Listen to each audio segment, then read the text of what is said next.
કે છેલ્લા 2 દિવસથી આપણને યુએસના બજારોની અંદર એક ઘટાડો જોવા મળ્યો હતો। એ ઘટાડો હવે થોડોક અટકતો દેખાયો છે અને ગઈકાલે યુએસના બજારોમાં જો થોડીક તેજી આપણને આવતી જોવા મળી છે। 2 દિવસે સતત ઘટાડા બાદ ડાઉ જોન્સ લગભગ આપણને 1% ઉપર દેખાયો છે। નાસ્ડેકની અંદર એક સારો એવો ઉછાળો આવ્યો છે। S&P 500 પણ એક સારી એવી તેજી સાથે અહીંયાથી આપણને જોવા મળ્યો છે। ખાસ કરીને ટેકનોલોજી શેર્સની અંદર જે પરિણામો આવ્યા અને ટેકનોલોજી શેર્સના પરિણામોને કારણે સ્ટોકની અંદર તેજી આવી, જેને કારણે આપણને યુએસના બજારો ગઈકાલે દિવસના ઉચ્ચતમ સ્તરે જોવા મળ્યા। ખાસ કરીને S&P 500ના 11 સેક્ટરમાંથી ગઈકાલના જે 9 સેક્ટર હતા એ આપણને વધારા સાથે બંધ થતા જોવા મળ્યા। હવે અત્યાર સુધીમાં S&P 500ની જે કંપનીઓ છે એમાંથી લગભગ 373 કંપનીઓના પરિણામ રજૂ થઈ ગયા છે અને એમાંથી 77% કંપનીઓના પરિણામ આપણને અનુમાનથી સારા રહેતા જોવા મળ્યા છે। હવે જો ગઈકાલે જે પરિણામો આવ્યા એમાં જો સારા પરિણામ બાદ ક્વાલકોમના શેરની અંદર એક 10% આપણને સારો એવો એક ઉછાળો જોવા મળ્યો। એની સાથે જ કેરેવાનના પણ રિઝલ્ટ આવ્યા અને કેરેવાનના શેરની અંદર તો ગઈકાલે 34%નો એક મોટો જમ્પ આપણને ખાસ કરીને જોવા મળ્યો।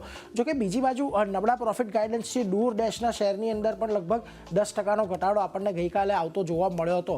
પરંતુ ગઈકાલે એપલ કે જે ટેકનોલોજી જાયન્ટ કંપની છે યુએસ માટે, એને કાલે શાનદાર પરિણામ આપણને આપતા દેખાય અને શાનદાર પરિણામ બાદ એપલના શેરની અંદર લગભગ 8%નો વધારો આપણને ખાસ કરીને જોવા મળ્યો। જો નફો જે છે એમનો અનુમાનથી આપણને સારો રહેતો જોવા મળ્યો છે।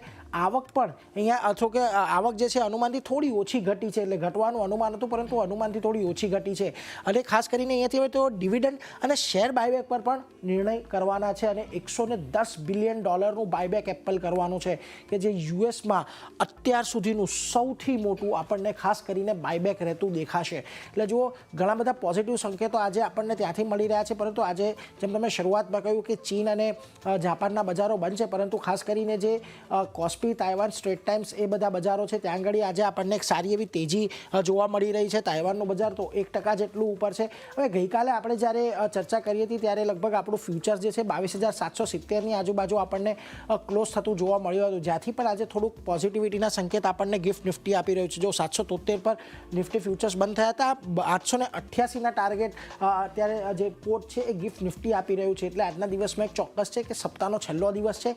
શક્યતા છે કે આપણે જે 22,775 થી 80ની વચ્ચે જે એક 2 વખત હાઈ બનતા જોયા છે, શક્યતા છે કે આજના દિવસમાં આપણને 22,800 પણ કૂદતું જોવા મળી શકે।